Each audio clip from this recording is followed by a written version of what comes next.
Hello everyone, welcome to my another blog. আমি প্রিয়াঙ্কা, আশা করছি তোমরা সবাই খুব ভালো আছো। তো আমরা আজকে বেরিয়ে পড়েছি পুজো দেওয়ার উদ্দেশ্যে নৈহাটি কালী মন্দিরে। অ্যাকচুয়ালি লাইফে অনেক আপস অ্যান্ড ডাউনস চলছে, তো ঠিক আছে, আপস অ্যান্ড ডাউনস চললে তো ভগবানের কথা সবার আগেই মনে পড়ে, তো স্বাভাবিক ব্যাপার। কিন্তু আমার লাইফে না আপস চলছে না, সব ডাউনফলই হয়ে যাচ্ছে। তাই জন্য ভাবলাম একটু ভগবানের কাছে গিয়ে বলি যে কিছু একটা করো, কিছু একটা দাও, যেটা আর কি সবাই চায়। তো আমাদের বেরোনোর কথা ছিল ভোরবেলা, কিন্তু কোনো কারণে আমরা ভোরবেলায় উঠতে পারিনি, ওই জন্য যাওয়া হয়নি। এখন আমরা সন্ধ্যেবেলা যাচ্ছি, মানে বিকেল, এখন অ্যাকচুয়ালি সন্ধ্যে হয়ে যাবে যেতে যেতে। আর আমার সাথে যাচ্ছে হচ্ছে কাকি আর ও দিদি। দিদি আজকে টিপ করে বেরিয়েছে, মানে আজকে তো ওকে দেখার জন্য মানে লোকের ভিড় লেগে যাবে। ওকে আমরা যাচ্ছি ওই জন্য তিনজন বডিগার্ড হিসেবে। হ্যাঁ, কাকি হচ্ছে কিনা সাইডে থাকবে, আমি হচ্ছে বাদিকে, আর সঞ্জয় হচ্ছে পেছনে, আর ওকে রাখবো হচ্ছে মাঝখানে। কারণ যাই হোক, সুন্দরী সুন্দরী বলে দিল, কি লাভ মুখ থেকে আমাকে একটু বলবি? তাও গাইস, নাম সঞ্জয় নামে অনেকে থাকতে পারে না, তুই সঞ্জয় নামে আওয়াজটা কি চিনবে না? সঞ্জয় মানে সঞ্জয় থাকলে কি তো স্ট্রাকচার দেখে লোকে বুঝবে না? বুঝতে না, পরে থেকে আমরা মোটা জামা পরে আসবো। ঠিক আছে, আসিস, কিন্তু আজকে তো তোকে সবাই চিনে গেছে। ঠিক আছে, তো যাচ্ছি, ব্লগটা কন্টিনিউ করব, দেখাবো তোমাদের কিভাবে কি পুজো দিচ্ছি, কোথা থেকে কি কিনছি। কারণ আমার তো মানে এরকম একটা ব্যাপার আছে যে আমি যেখানেই যাই সেখানেই আমাকে সবাই ফুল দিয়ে ফুল বানিয়ে দেয়, কারণ আমি বার্গেনিং একদম করতে পারি না। ওই জন্য কাকি আজকে ভরসা, কাকি আজকে বার্গেনিং করবে আমার হয়ে। দেখা যাক, বলবে আপনি আসতে পারেন দিদি ভাই, পরের বার আবার ট্রাই করবেন, বেটার লাগ নেক্সট। তো ব্লগটা কন্টিনিউ করব, দেখা যাক কিভাবে কি করছি, দেখাবো, তোমাদের সাথেও শেয়ার করব সবকিছু।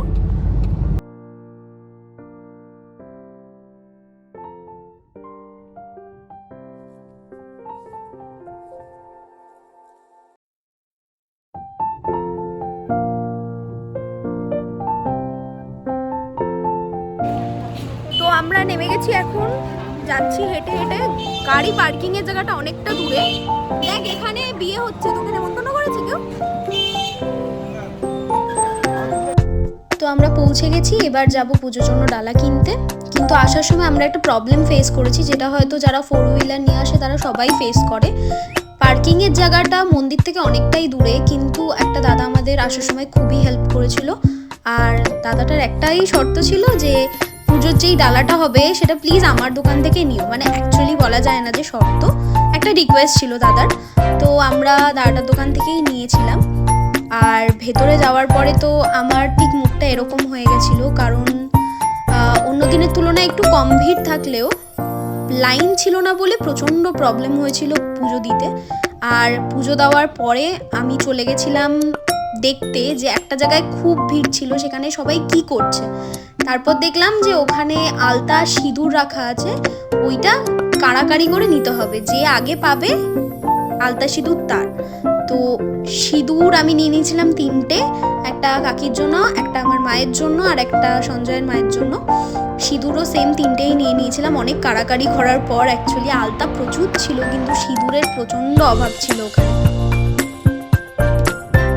তো আমাদের পুজো দেওয়া হয়ে গেছে, এবার বেরিয়ে গেছি। প্রচণ্ড ভিড় ছিল, কিন্তু কেমন জানি না একটা ফিল হচ্ছিল, মানে ঠাকুরকে সামনে দেখে মানে আলাদা রকমই একটা ফিল হচ্ছিল। কিছু ক্লিপ নিতে পেরেছি, কিছু ক্লিপ নিতে পারিনি, কারণ ক্লিপ নেওয়ার মতো কেউ ছিল না। বাট ঠিক আছে, পুজো দিতে পেরেছি, এটাই অনেক। মনটা ভালো লাগছে এখন। আই হোপ ডাউনফলটা এবার একটু এন্ড করতে পারে ভগবান, আমাদের একটু চেয়ে দেখতে পারে। যদি আমার জন্য পুজো দিইনি আমি সেভাবে, একজনের জন্য দিয়েছি, বাট ঠিক আছে, দেখা যাক কতদূর কি হয়। আমরা বেরিয়ে গেছি এখন, সারাদিন আমি উপোস, কিছু খাইনি, এখন বেরিয়ে কিছু একটা খেতে হবে, খুব খিদে পেয়েছে। আজকে তো ভেজ খাবো, তো কি কি খাচ্ছি না খাচ্ছি সেটাও শেয়ার করবো তোমাদের সাথে।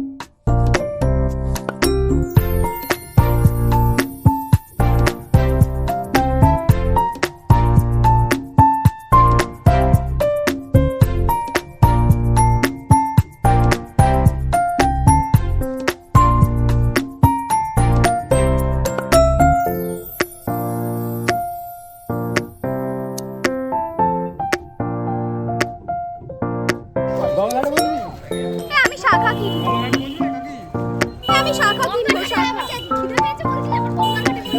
আরে আমি শাখা কিনবো, শাখা আর কলা কিনবো।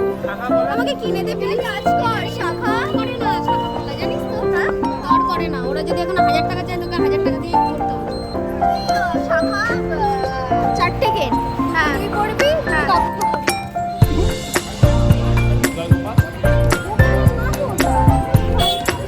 আমরা খেলাম লুচি, মানে অ্যাকচুয়ালি আমি বেশি খেয়েছি কারণ আমি উপোস ছিলাম। তো এখন যাচ্ছে হচ্ছে গঙ্গার পাড়ে।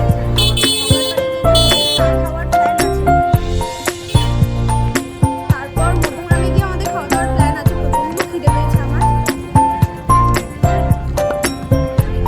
তো আমরা এখন দাঁড়িয়ে আছি সেই গঙ্গাটার সামনে, যেখানে ফুলহাটি ফেমাস বড় মাল বিসর্জন হয়। সেই টাইমে তো আসার সৌভাগ্য হয়নি কখনো, তো আজকে এসছি, ওই জন্য দেখে নিচ্ছি জায়গাটা, তোমাদেরকেও দেখাচ্ছি। জানি হয়তো অনেকে অনেক সৌভাগ্যবান বা মতি যে যারা আসতে পারে এখানে, কিন্তু আমার তো যাই হোক বচপন সেই মেরা লাক খারাপ হয়, তাই জন্য দেখে নিচ্ছি আমি। আমরা যেখানে গাড়ি পার্ক করেছিলাম তার সামনেই ছিল আরেকটা মন্দির। তো মন্দির দেখলে তো জানি না, ভগবান জানি না কেন আমাকে টানে, কিন্তু আমি গেলেও আমার সেরকম কোনো ইচ্ছা আজ অব্দি পূরণ হয়নি। কিন্তু এইটুকু বলতে পারি যে ভগবান সবার পাশে থাকে সবসময়, আর সব কিছু ভালো বা খারাপ যাই করো সব কিছু ভগবান দেখে। তো তারপর মন্দিরে প্রণাম করে আমরা বেরিয়ে পড়লাম বাড়ির উদ্দেশ্যে। মধ্যমগ্রাম নেমে আমরা চলে এসেছি আমাদের ফেভারিট দোকানে ফুচকা খেতে। খাবো ফুচকা, তারপরে আরো অনেক কিছু খাবো, অনেক কিছু খাবো। চলে এসেছি ফুচকা খেতে। ভালো লাগে, খুব বাজে ফুচকা ছিল। আমার মেয়ে হয়েছে, শুনেছে? আমার মেয়ে হয়েছে। তাহলে আজকে খাওয়ানো উচিত। 3 মাস হয়ে গেছে। তো তাতে কি হয়েছে? হ্যাঁ, ফ্রিতে খাওয়াবে আজকে ফুচকা সবাই। এজন্য তো পয়সা নেওয়া বড় বলবো। আমরা দিইনি, আমরা তাহলে দেবো না ভাই। তো আমাদের সব খাওয়া দাওয়া কমপ্লিট। এখনো বাড়ির জন্য মিষ্টি নিয়ে নিয়েছি, আমি আইসক্রিম নিয়ে নিয়েছি। এবার যাচ্ছি বাড়ি। আজকের জন্য ব্লগটা এখানেই শেষ হলো। পরে একটা ব্লগে আবার দেখা হবে। ভিডিওটা ভালো লেগে